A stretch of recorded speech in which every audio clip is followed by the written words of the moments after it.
questions. So, I call now on Dr. Iris Isip Tan to moderate the event.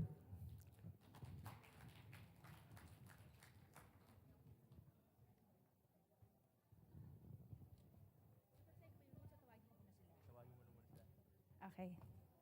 So, good afternoon, everyone. It's my pleasure to call the members of the debating teams to come up on stage.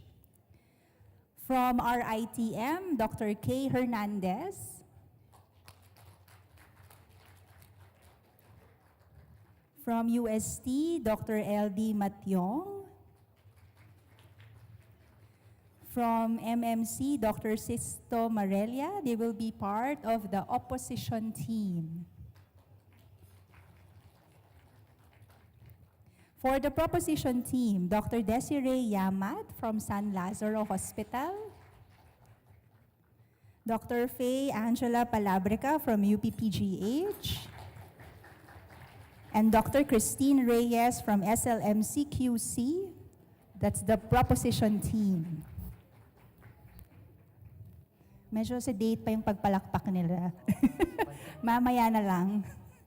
Okay. So you may take your seats and let me read the rules and format of our debate. So the competition will have two participating teams, as you see here, proposition and opposition with 3 members each. So the modified Australasia parliamentary maze format will be adopted and the following rules will be applied. There are 3 speeches on each side of the debate, and the order of the speeches in a maze format debate is first proposition speaker, then the first opposition speaker, the second proposition speaker, second opposition speaker, and then we will have a floor debate for 10 minutes. So the members of the audience can also say their piece. And then we will have summary speakers. The opposition summary speaker will speak first, and then the proposition summary speaker. The reason the opposition summary speaker speaks before the proposition speaker is to allow the proposition side an equal chance to rebut the arguments. This promotes clash. Kalagay talaga, clash. Between the teams and leads to a much better debate. So when I was asking why I'm the debate master, do I need my witching skills later? Lalagyan ko yung mga spells? So the floor debate will last for 10 minutes, and then the summary speakers, while the audience is debating on the floor, should be writing their speeches. Okay? So just to remind our teams about the time limits, the proposition and opposition speakers each will have 7 minutes. The summary speakers will have 4 minutes. Now, because there will be allowed some points of information during the main speeches, please be cognizant that there is a protected time of 1 minute at each of the end of the proposition and opposition speakers. I think we have a cue, Dr. Mario, that 1 ping is like 1 minute before the end. 2 pings means that's the end of your speech, that's 7 minutes.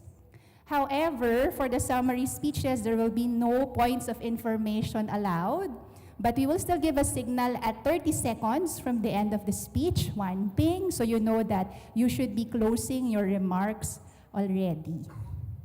Is everything clear, teams? Konting ngiti naman. Okay. Doc Mario. Salamat, Iris. Salamat. Takot ako bigla.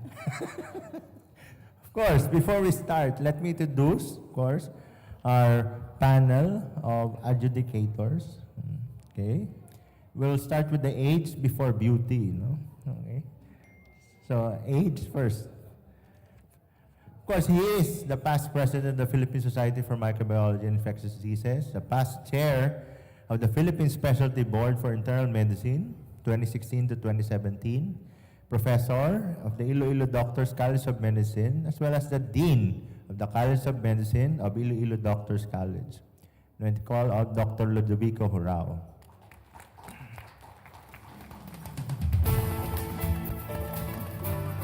Second, he's a past national chair of the Philippine Coalition Against TB, the research consultant, Philippine Tuberculosis Society Incorporated, the head, the Public Health Domiciliary Unit, Lung Center of the Philippines, and the head of the DOTS Unit, San Juan de Dios Hospital, Dr. Jubert Benedicto.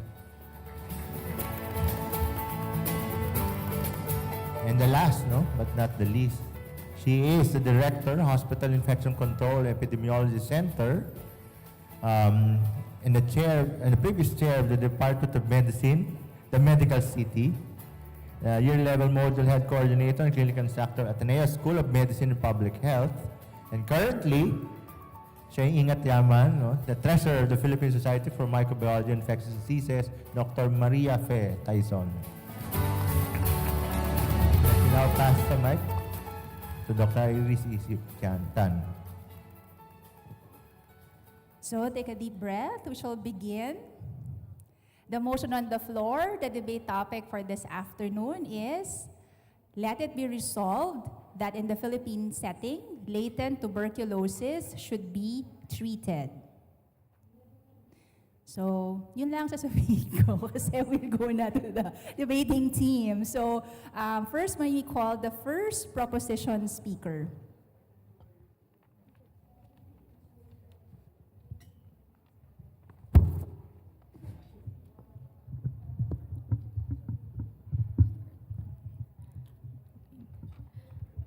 Good afternoon, doctors.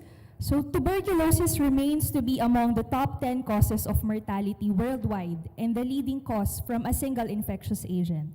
According to WHO, in 2017 alone, about 10 million people developed TB disease, of which 6% or 581,000 cases came from the Philippines. Globally, 1.3 million HIV-negative people died from TB last year, in addition to the 300,000 deaths from TB among HIV-positive individuals. And to top this up, about 1.7 billion people, which is about 23% of the world's population, are estimated to have latent TB infection, who are asymptomatic individuals that may later on develop active TB at any time during their lives, especially if they become sick that puts their immune system down. To address our current global TB epidemic dilemma, the WHO and UN endorsed the NTB strategy in 2014 and 2015 with defined targets that include a 90% and 95% reduction in TB deaths by 2030 and 2035 respectively, and an 80% and 90% reduction in TB incidents by 2030 and 2035 respectively. And yet, according to the latest WHO Global TB Report 2018, at the rate we are going, the end of TB remains to be a distant reality despite all our efforts. And so the question goes, are we missing something?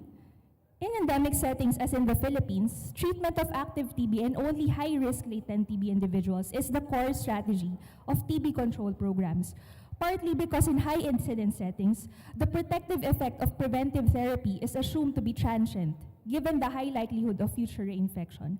However, our team would like to prove this concept wrong.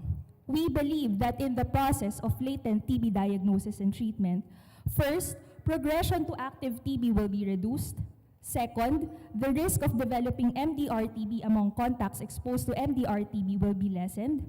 Third, case detection rate of active TB will be improved. And fourth, overall TB transmissibility will be minimized. First, progression to active TB will be reduced. According to PhilCat, latent TB infection, which comprises about 30 million out of the more than 100 million total Philippine population, is one of the major contributors to the pool of active TB disease cases. It is estimated that around 10% of people with latent TB will eventually have an active disease. And without treatment, roughly half of these people will develop the disease within the first 2 years of infection, translating to about 300 million Filipinos who, like time bombs, are waiting to explode and be added to the current pool of those already suffering from active TB. Imagine how we are allowing this significant number of Filipinos to progress into active TB, and multiply this by how much people can get the infection and disease once they get exposed. Isn't it alarming to know how passive we have been to just let these people spread the disease more uncontrollably? Second, our team believes that we can reduce the risk of developing MDR-TB disease if we treat individuals with LTBI among MDR-TB contacts. MDR-TB, as we all know, is an emerging condition of public health significance worldwide. According to the latest data of WHO, approximately 6% or 558,000 of the total TB cases worldwide in 2017 were MDR-TB. In the Philippines alone, about 27,000 out of the 581,000 TB cases in 2017 were MDR-TB. At present, we are lacking evidence-based recommendations for treatment of persons having MDR-latent TB after contact to a patient with infectious MDR-TB. However, what we have is the guidance from the US Centers for CDC published in 1992 and 2000 that advised no treatment for non-high-risk MDR-latent TB cases, but provided clinical follow-up for TB signs and symptoms. Again, we would like to challenge this recommendation. In a recent systematic review and meta-analysis published by Marks et al. In 2017, analyzing the cost-effectiveness of treatment of MDR-latent TB in reducing progression to MDR-TB disease, cost-effectiveness and a reduced risk of TB incidence were confirmed with treatment compared with no medical treatment.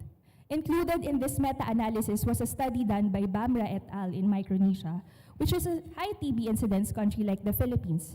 Results of this study showed that none of the MDR-TB contacts who undertook treatment, whether completed or not, developed MDR-TB disease. But a number of those who refused and unidentified contacts developed the disease, providing evidence that treating MDR-latent TB works, is feasible, and is effective in a high TB incidence but resource-limited setting.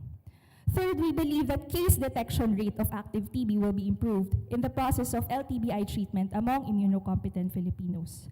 According to the data available from WHO Global TB Report 2018, Philippines is among the top 10 countries that account to the gap between the estimated number of new TB cases and the number actually reported.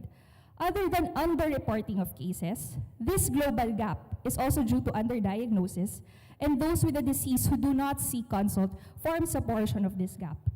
If we actively look for LTBI cases in the aim of treating these individuals, more people will gain access to healthcare, and consequently, more TB disease cases will be detected and treated accordingly.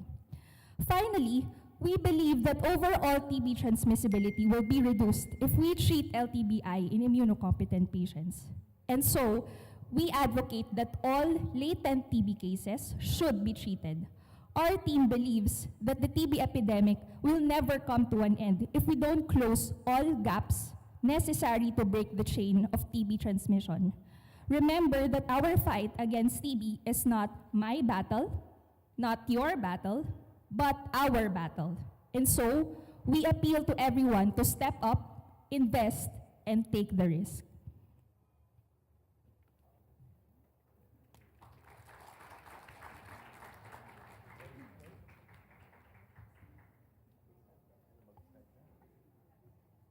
So walang point of information. Okay, nabahan ako doon. Sige. So now we'll call the first. Yon, time's up. Thank you. So remember, the points of information are not allowed in the last minute of the speech, but are they allowed during the beginning? So anyway, we'll call the first opposition speaker.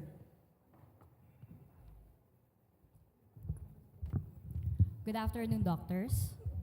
So in line with the statistics presented from the first proposition speaker, so I would also like to reiterate what we saw in the WHO executive summary. Yes, it is indeed that we have an estimated of 10 million people with TB disease in 2017. And most of the patients here are adults, which comprises of 90%. So in the recently published clinical practice guidelines for the diagnosis, treatment, prevention, and control of tuberculosis in the adult Filipinos states that treatment for latent TB infection for the general population is not recommended. And why is that? According to the recent CPG guidelines, there are no studies or weak studies still being developed that could prove this point. From the study done which in reference to that statement, done in 2011 by Caravan and Newland and Smith in 2011, from the Journal of Tropical Medicine, the 7 out of the 8 meta-analysis showed that there are still weak recommendations for treating latent TB in the immunocompetent host. That is why we strongly agree and we will not treat latent TB among immunocompetent hosts. So why did the Do you have any solid evidences proving that treatment for latent TB infection is not strategically important?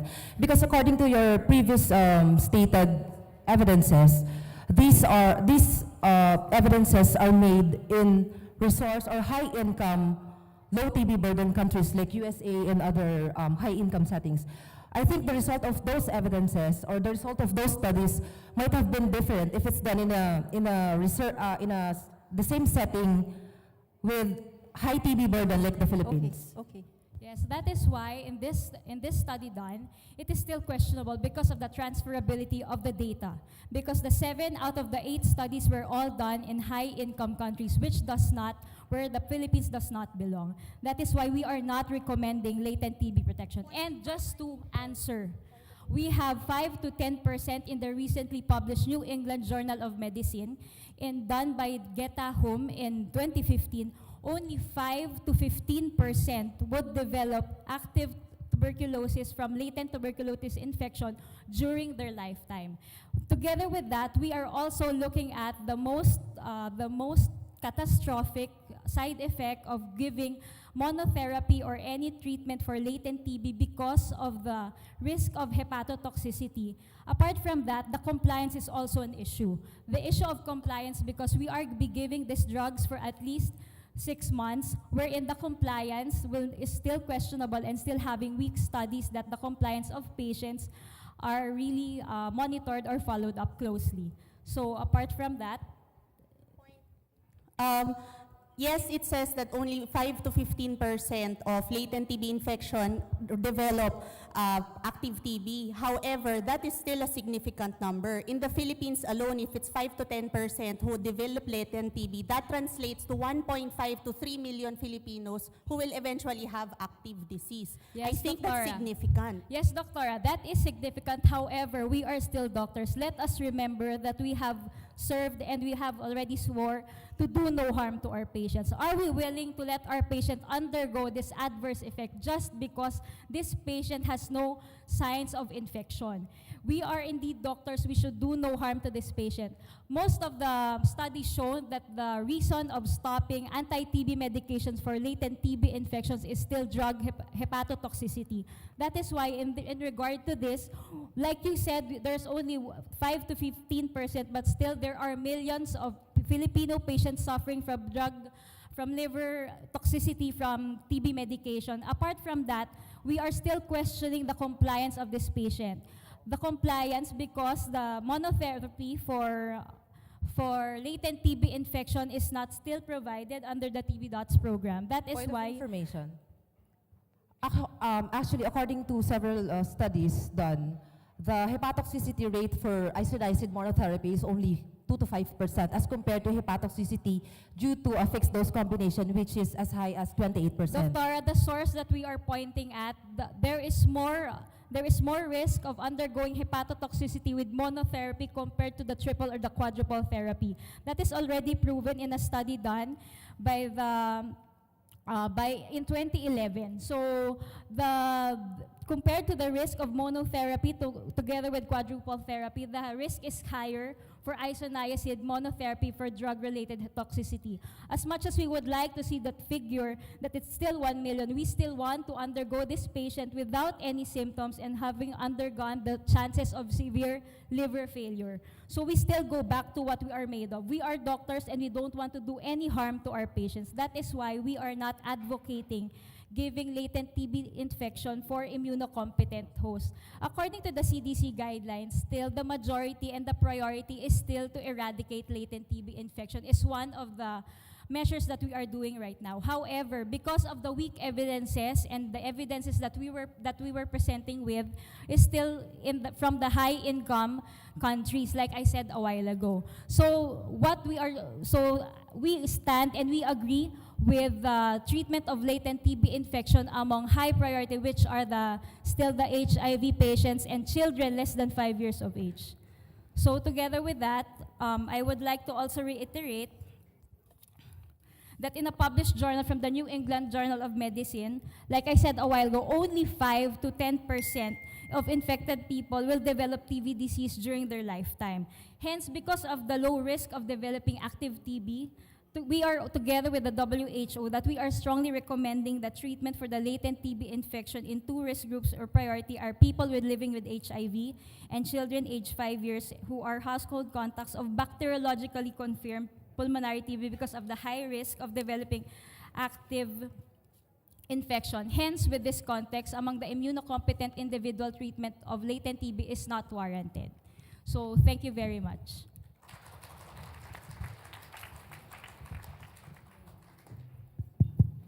Okay, so now we call the second proposition speaker. Good afternoon. The overall estimated incident cases of TB in the Philippines is 6% as of 2017 report. There were reported more than 500 new cases of TB per 100,000 population. Now, the question is, why is it that despite all the efforts from the Department of Health, National TB Control Program, and even technical support provided by the WHO to reduce the TB burden in our country through intensified TB case finding, giving free access to diagnostic tests and free anti-TB drugs readily available from different DOTS facilities nationwide, yet TB remains still a major health problem? Isn't it that latent TB infection that is not treated and has progressed to an active TB disease likely to be one of the reasons why TB prevalence is still high in our country? According to the 2018 census data, the current population in the Philippines is estimated to be more than 107 million.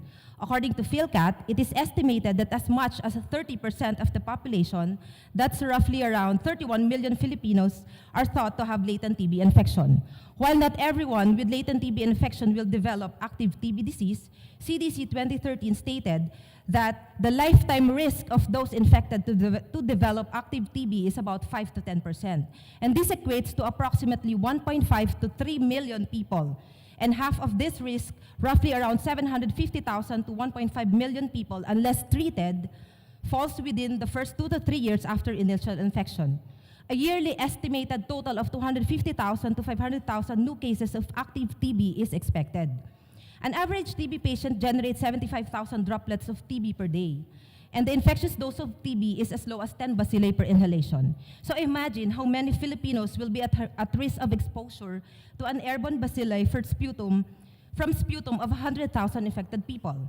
With this data, would you still risk not treating latent TB infection?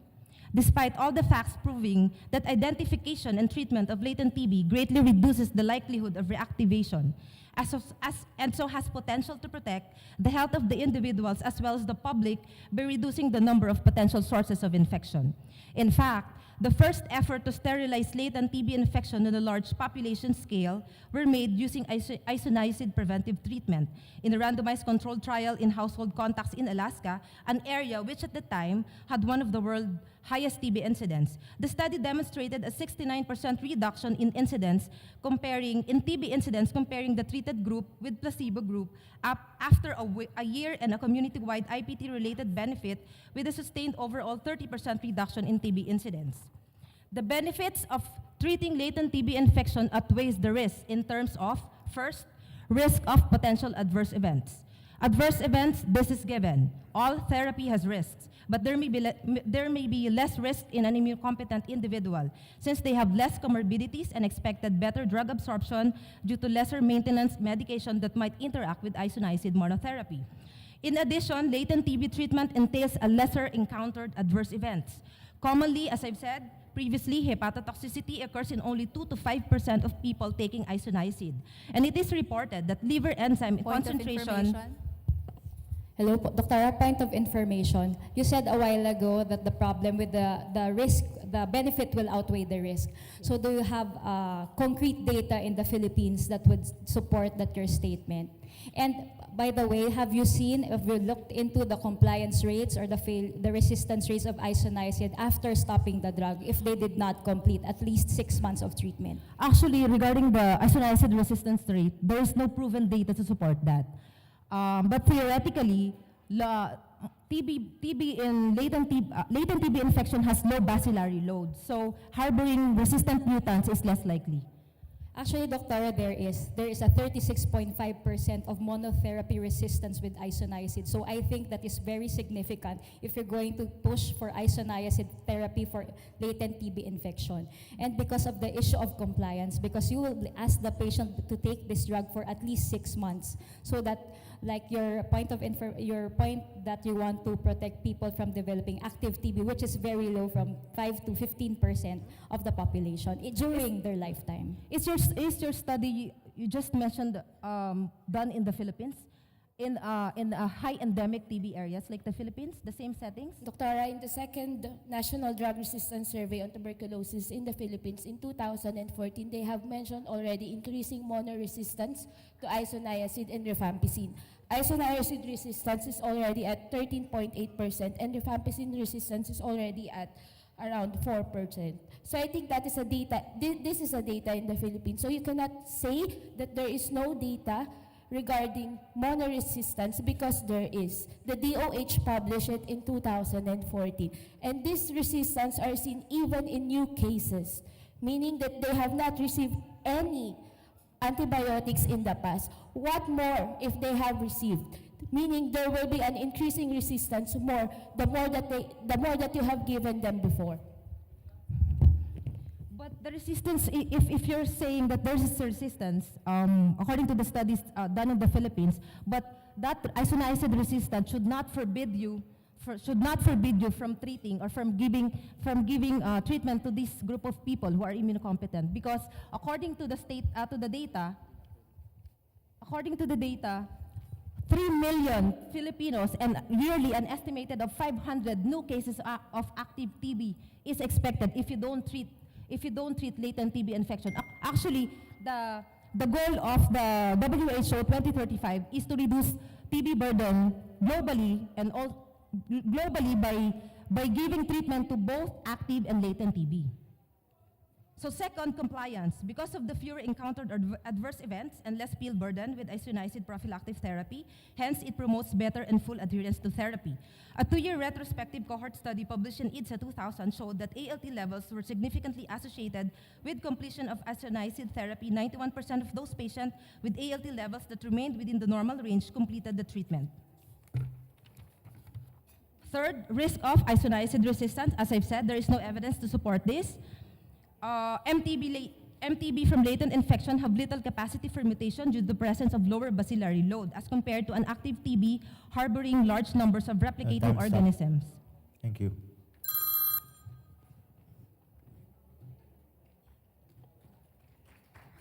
Hinga muna tayo. Clap, clap, clap. Okay. So we'll now call the second opposition speaker.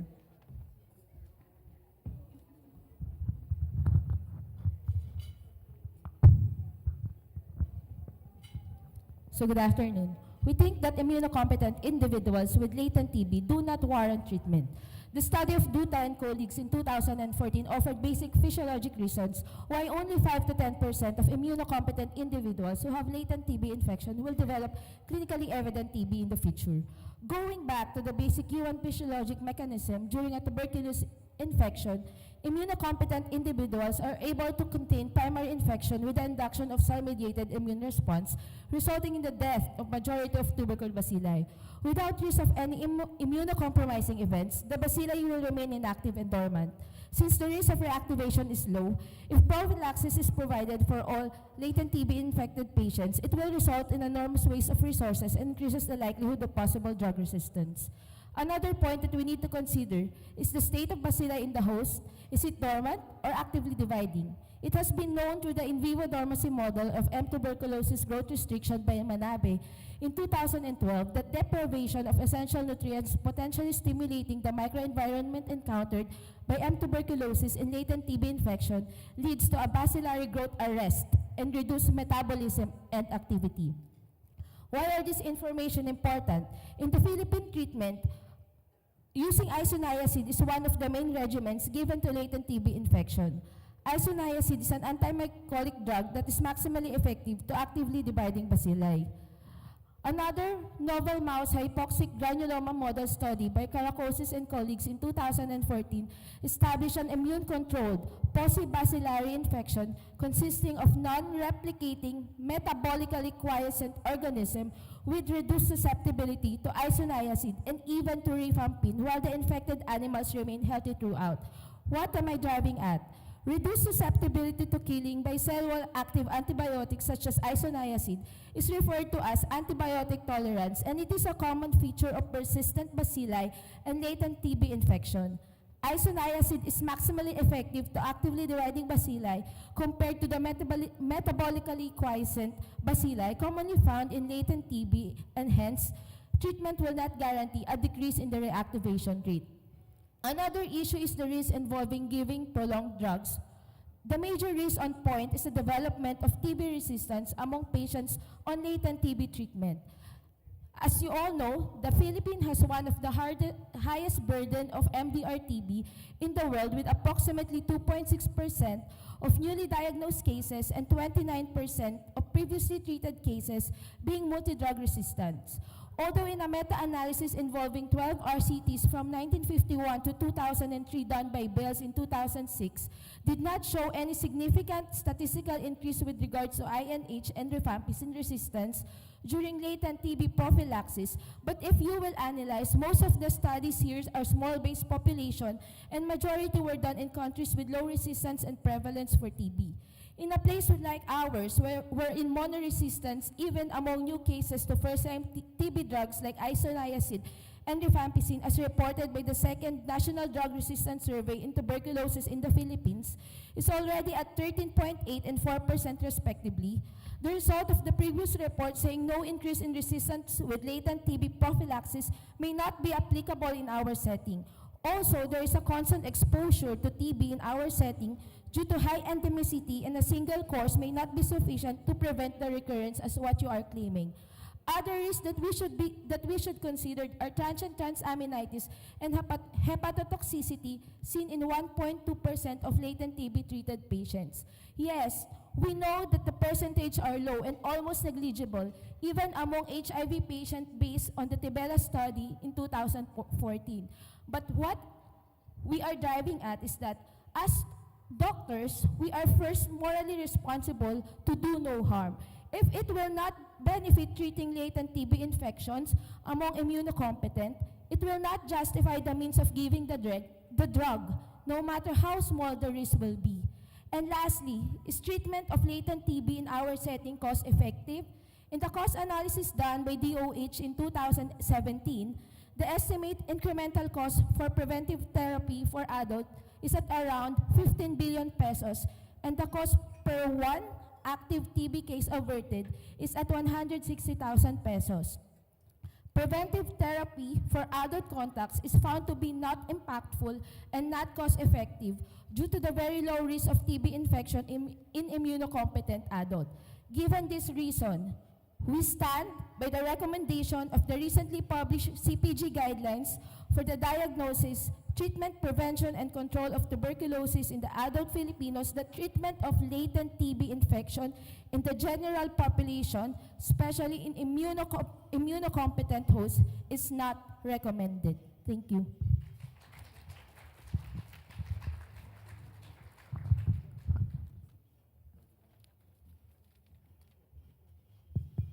Audience, are you ready to chime in? So we will have to give kasi time for the summary speakers to actually write their summary. So that is why we're going to do 10 minutes for the floor debate. Where are the microphones on the floor? Okay. Okay, while you're thinking about it, I have some notes here. Anyone?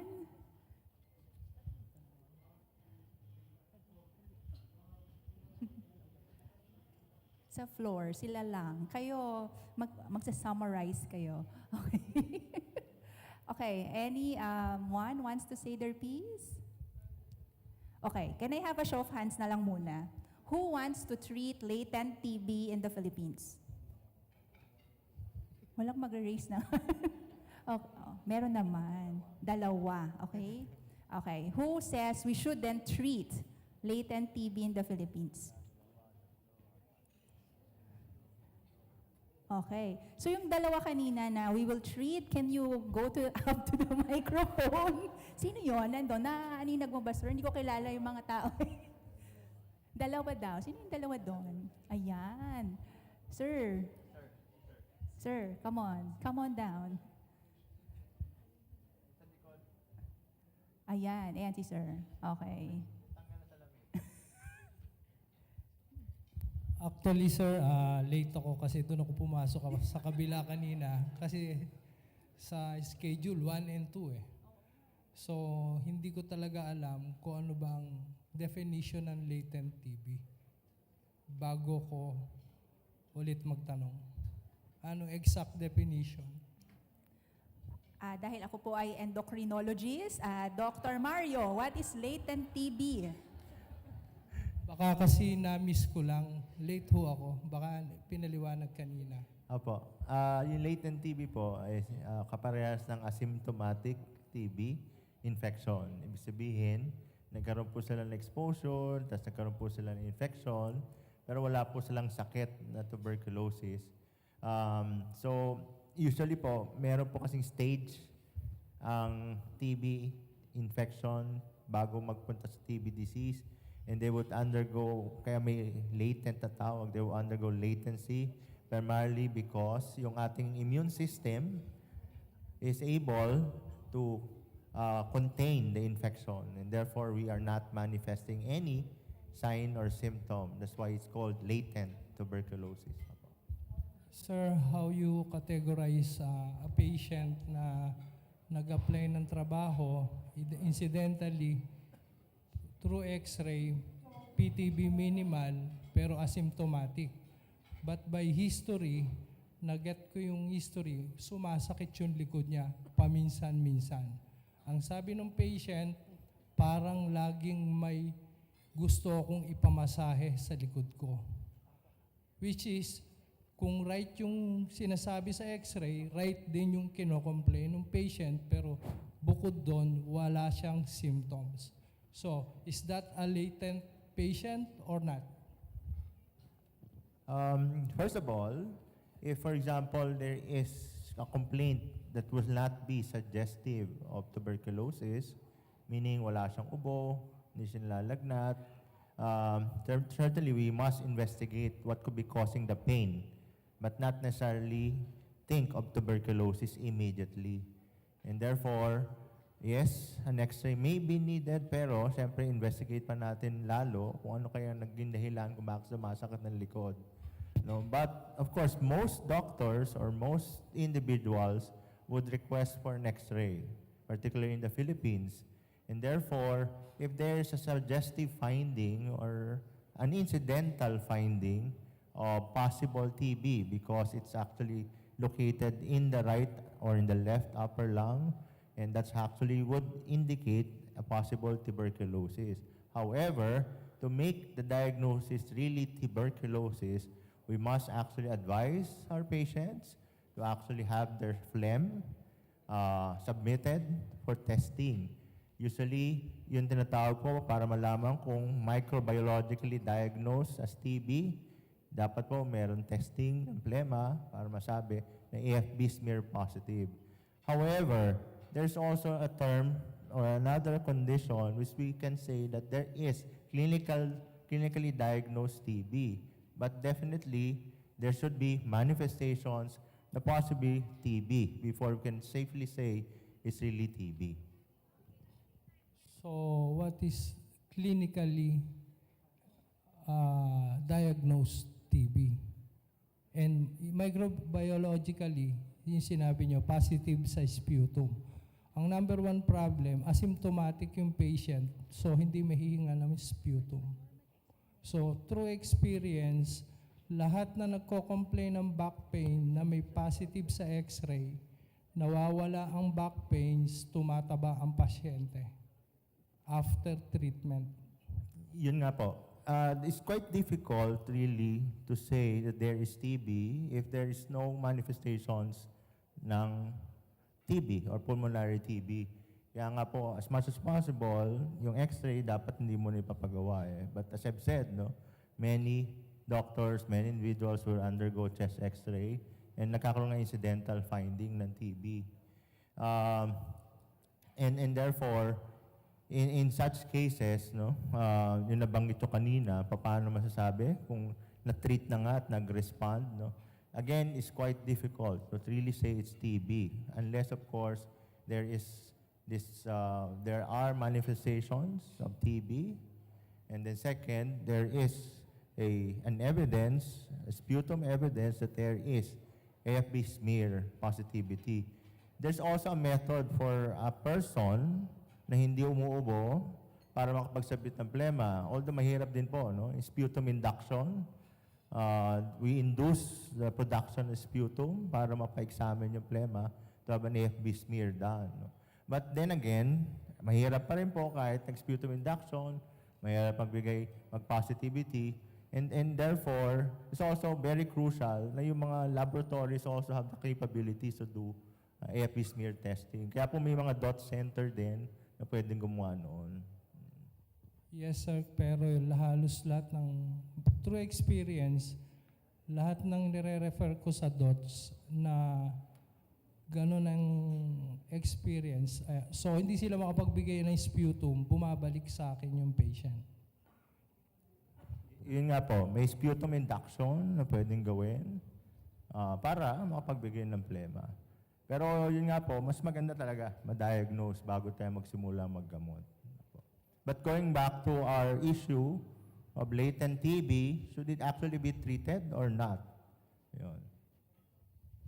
Okay, meron akong cheat sheet dito from the CDC. Okay, nag-research ako kagabi. So, a person with latent TB infection usually has a skin test or blood test result indicating TB infection, has a normal chest x-ray and a negative sputum test, has TB bacteria in his or her body that are alive but inactive, does not feel sick, cannot spread TB bacteria to others. Thank you to Dr. Gwen Agra. Siya yung nagbigay sa akin ng cdc.gov na yon. Tama po ba yun, sir? Yeah, basically, a problem here sa atin, there are tests like TB IGRA or quantiferon TB, as well as tuberculosis skin test that become positive. However, the chest x-ray will be normal, and of course, because wala naman silang plema, negative din yung plema or yung AFB smear. Yes, they can be labeled as having TB infection and possibly latent TB. And yes, the infectiousness or contagiousness is very, very minimal or nil. Halos hindi sila talaga makakahawa because, again, remember that especially among immunocompetent individuals, we are able to contain the infection. And that's the reason why we don't manifest with active TB. Okay? And basically yung issue nga, among immunocompetent individuals, there's this question regarding the treatment per se. If we are able to contain it and we're not able to manifest any sign or symptom, and therefore we don't have the disease. And so, yun ang question, no? Doon sa issue natin ngayong hapon. Yeah. 12 seconds na lang. Mahaba pa ba yan? 12 seconds na lang. Wala na. Wala na. Okay, are our summary speakers ready? Okay. Pwede ba akong magpa-show of hands ulit? Okay. So, who sides with the proposition in the Philippine setting, latent TB should be treated? Lalong nawala na kanina. Yun, si Sir pa rin. Oh, and then, should not be treated? Okay. Kasi ngayon paunahin natin yung opposition. So, we'll hear first from the opposition summary speaker.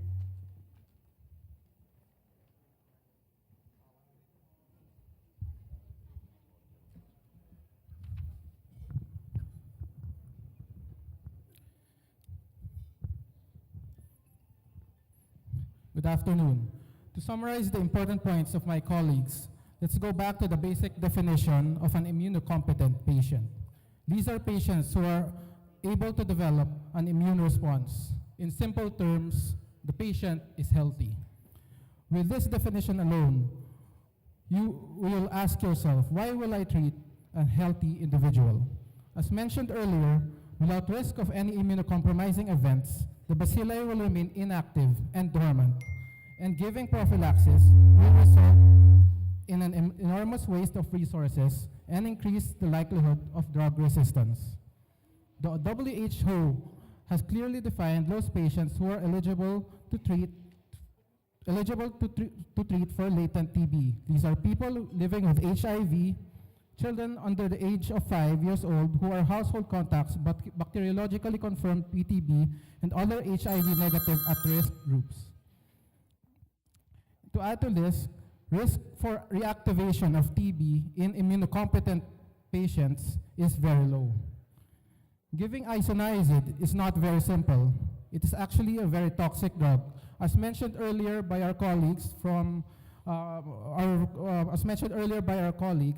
the risk of isoniazid toxicity is low, but we cannot discount the fact that there is still that risk of toxicity.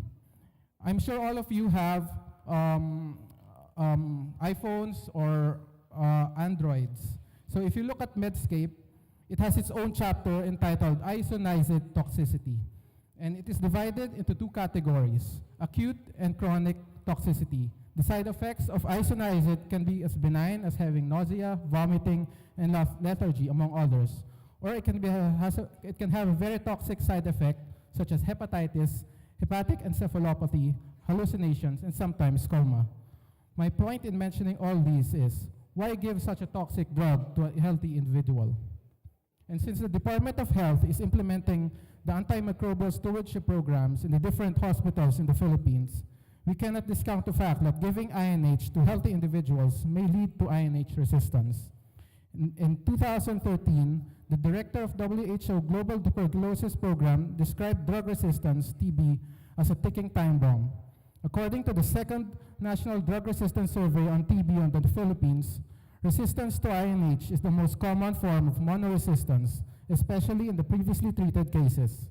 And according to an article by Kunkel et al., although there is a declining TB epidemic, the selective pressure imposed by widespread use of IPT on INH resistant TB incidence may erode its initial benefit. An example of this is in patients with TB meningitis, where resistance in INH is associated with death. INH is all the more crucial in TB meningitis because it is the only bactericidal agent easily to traverse the blood-brain barrier. As a final note, there is a constant exposure of hosts to TB, and considerable number of cases could theoretically result from reinfection with TB. One might therefore need to give recurrent courses of treatment, and a single course may not be sufficient to prevent disease recurrence. Thank you.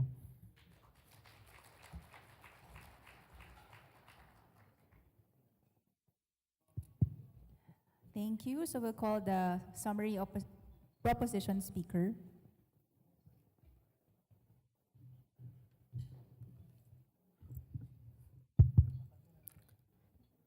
It is imperative that we treat latent TB infection. Number one, 5 to 10% of individuals with latent TB will progress to active disease. In the Philippines, this translates to 3 million people. Treating LTBI will prevent 3 million Filipinos from progressing to active disease. 3 million will not have to undergo 6 months of a multi-drug regimen. There will be 3 million less people walking around transmitting the bacteria.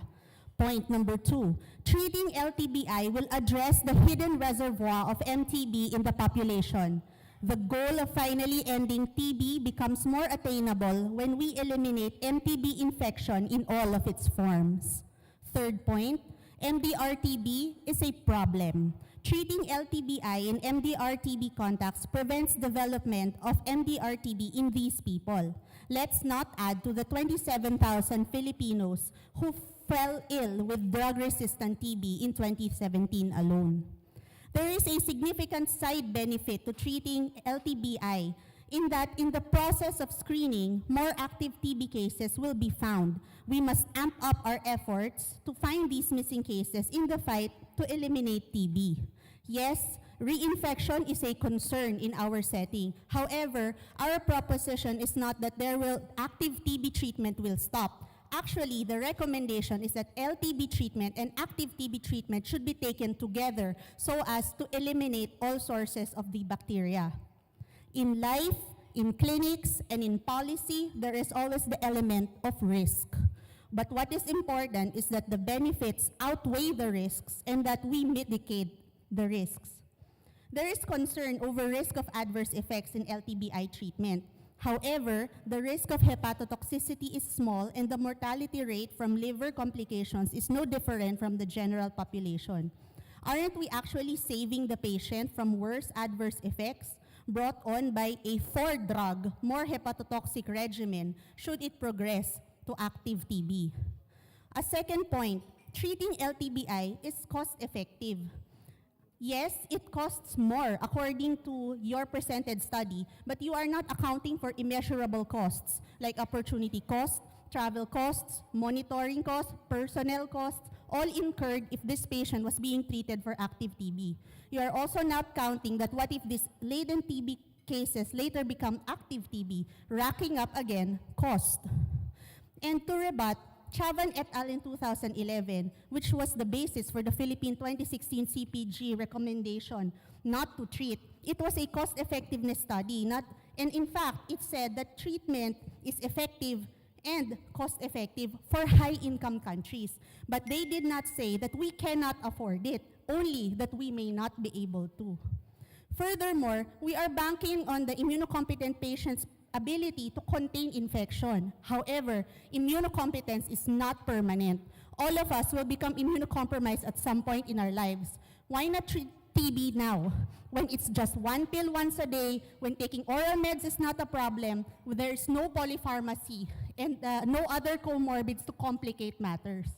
Treat latent TB. Why wait for active TB if it can be prevented? Why allow your patient to suffer tomorrow if you can give the cure today?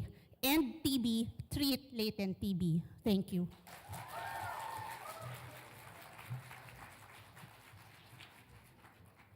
Okay. Sobra yung nginig. Sobrang nginig. Okay na. O yan, no, nakangiti na sila. Okay. We actually need some time for the judges to score how the debate went. How did you like the debate? Okay. So, sir, ano? Yeah, I think there are still questions earlier, no, about the discussion. Now, since we're waiting for the scores from the adjudicators, maybe you can discuss it again. But then again, the main objective of this particular activity is for all of us, particularly the fellows in training, to share their inputs on the issue that was laid down on the table. Yeah. But of course, yes.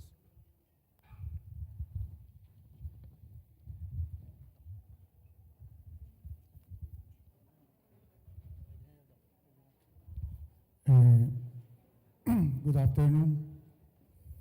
I am Dr. Montano Ramos, a TB coordinator in 1987 up to 1992, NCRDOH. It is expected sa akin po na itong TB program ay maging tataas ang mga incidents at saka cases, which is naging thesis ko po ito nung kumuha ako ng masteral ko. When yung devolution of services of DOH sa local, napansin ko po yan. Napansin ko po yan na nung i-devolve na namin ang mga programs sa local health centers and DOH Central Office, wala nang power gaano sa mga locals. Napansin ko yan as coordinator, no? And assistant coordinator din ako ng EPI noon, Expanded Program in Immunization.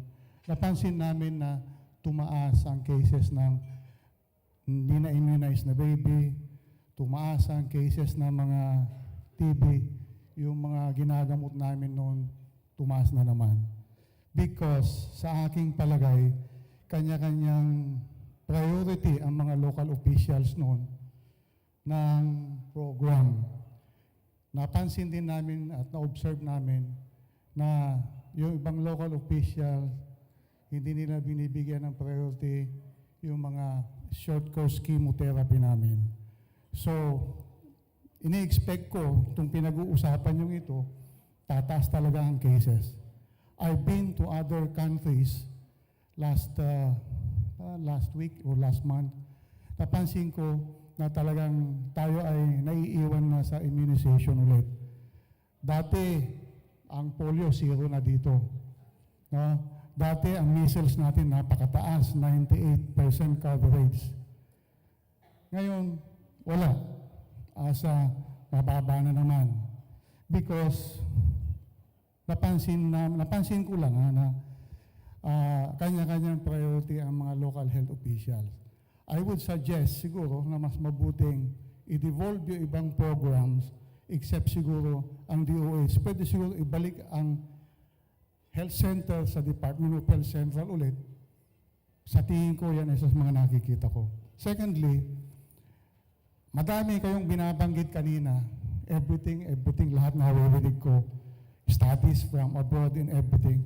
Bakit hindi natin gawin yung studies dito mismo? Iko-compare natin yung study. Huwag tayong maniwala sa mga study na nakikita natin sa labas. Ngayon, ito pa ang nakita ko pong isa. Hindi natin nakikita dahil may mga pasyente po ako. Minsan, hindi ko na magamot yung TB nila. Diba? I'm also a practitioner. No? Na-found out ko sa area na yun, bakit puro TB ito? Ako. Yung pala, sa baba ng kanilang bahay, sa taas sila nakatira doon yung hititan ng shabu. No? So, sinabi ko sa kanila, umalis na lang kayo dyan kung hindi nyo kaya yan. Dahil, isa sa mga nakikitang factor bakit may resistance is, hindi po natin nakikita yung sleep, yung tulog po Nire-recommend yan ng ibang specialty para tumaas ang ating resistance, dapat at least 7 to 9 hours of sleep daily. Obserbahan nyo, this is my observational study, paki-observe nyo lang na karamihan na may resistance at TB na balik-balik sa inyo, kulang sa tulog. No? Kulang sa tulog. Tanungin nyo rin yung exposure nila sa methamphetamine. Thank you. Salamat po. Ready na po ba yung ating judges, adjudicators, scores? Okay na daw. Papasok ko lang yung mic ni Dr. Isip Tan. May we call Dr. Alejandria ba? No, okay. Dr. Jubert Benedicto to the stage to announce the outcomes of our debate.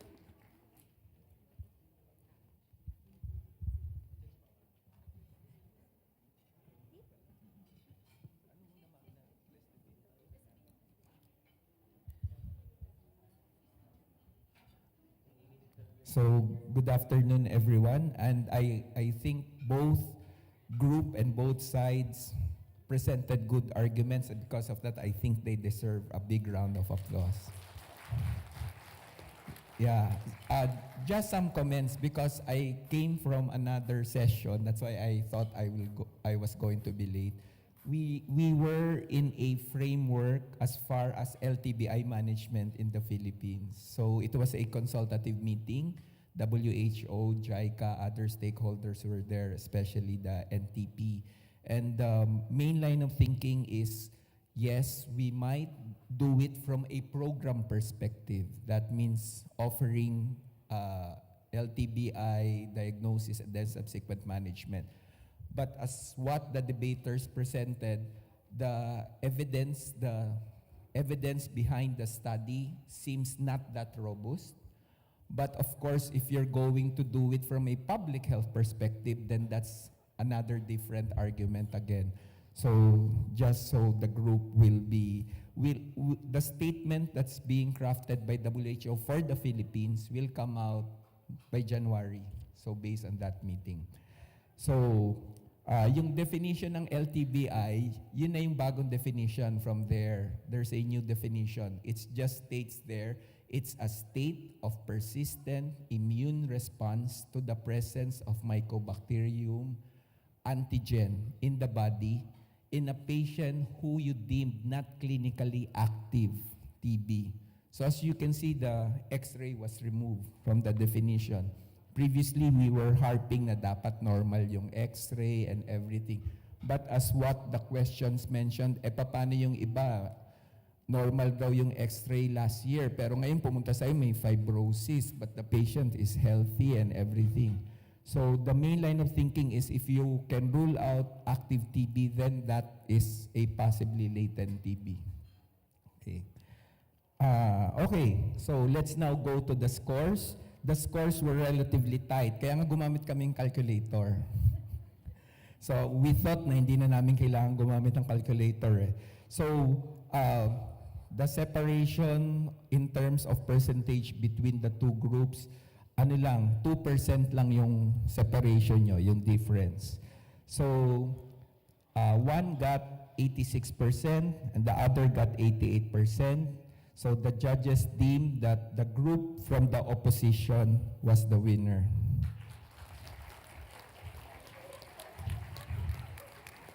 In terms of the best debater, so ibang story yan sa best debater kasi I think the judges gave the best debater almost perfect score in terms of presenting the arguments. And I think the best debater, we think that the best debater is Faye Montecillo. Nagulat ako, kala ko walang Faye Montecillo. Okay. So, thank you very much for that debate. Thank you, Dr. Benedicto, Dr. Taizon, and Dr. Rao. I'd like to thank, of course, the two coaches, Dr. Brian Lim and Dr. Sibel Abad, for the proposition and the opposition groups, respectively. Let me call Dr. Isa Alejandria and the three judges to come up to the stage for the awarding of prizes. Thank you.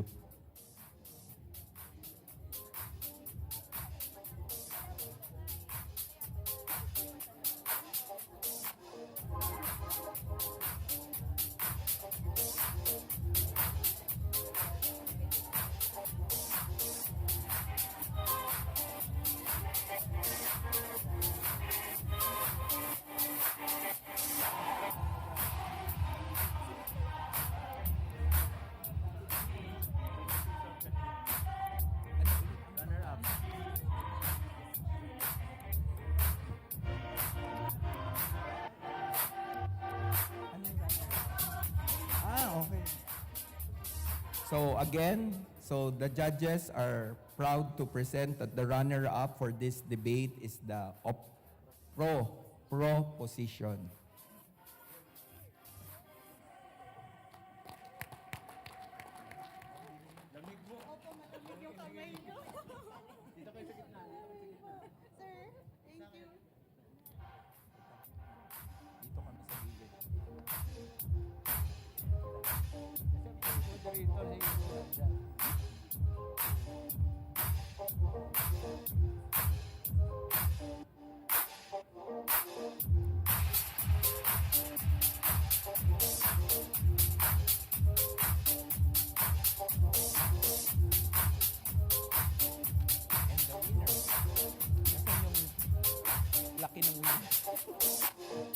And of course, the winner, the con side. Opposition, the opposition.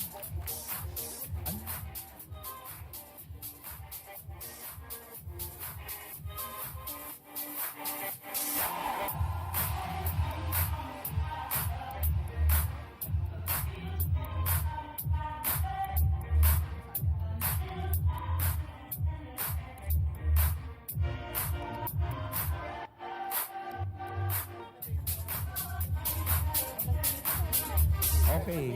The best debater. Correction pala, mali yung nabigay na name sa akin. So, it's Dr. Faye Angela Palabrica.